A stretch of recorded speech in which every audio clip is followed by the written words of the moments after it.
Hey, it's Mark from Caliber. It is a beautiful Saturday afternoon in December in Michigan. So I just wanted to come through and give you a quick update on the markets from this past week and then moving forward. So we're going to start out with yesterday's chart.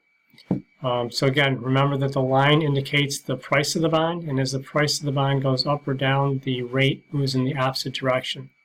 So we basically ended the day just a hair higher than where we started. So actually rates, but it was such a small difference that rates pretty much stayed the same all day. So there were no pricing changes during the day. So for during the week, another fairly volatile week. So we did end the week with a price that's lower than where we started. So that means rates, there was upward pressure on rates. So rates were a little bit higher at the end of the week than when we started. The high point of rates was Wednesday at about 11 o'clock, and the low point of rates would have been last Friday, a week ago Friday, about, where are we, 4 o'clock.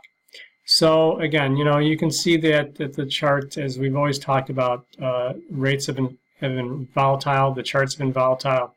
So a lot of it has to do with what goes on overseas. Impeachment has had no effect on the market, and unless something crazy happens and the Senate doesn't acquit, the impeachment will have no effect on the markets. So now Brexit, they're going to do a final vote on Brexit in January. It looks like that's going to sail through. Now, if everything goes according to what's expected, then rates will stay pretty much consistent. It shouldn't affect the markets too much. Now, if they deviate from the plan, and depending on how much they deviate and what's unexpected, now you can see added volatility the beginning of January because of Brexit.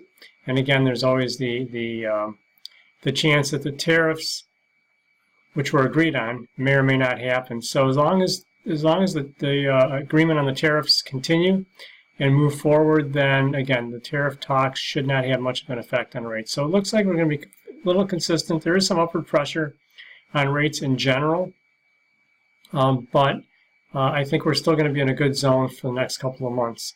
So let's just take a quick look at the last month. We have ended up lower than where we started, so that means that the rates are a little bit higher than they were a month ago. You can see that there's been a lot of volatility over the last month. There's just been a lot of news coming out between tariffs. Again, impeachment hasn't had much of an effect. The news on and off of Brexit, the election in England had some effect. But again, we live in a very global market, so I always joke with my clients that if somebody sneezes in China, it could affect our rates. So I just want to give you a heads up. And don't forget that the mortgage amounts go up. The maximum mortgage amounts go up for both conforming and FHA beginning of the year. And for VA loans, they've removed the cap. So for us, we can go to $2.5 million with zero down and no mortgage insurance.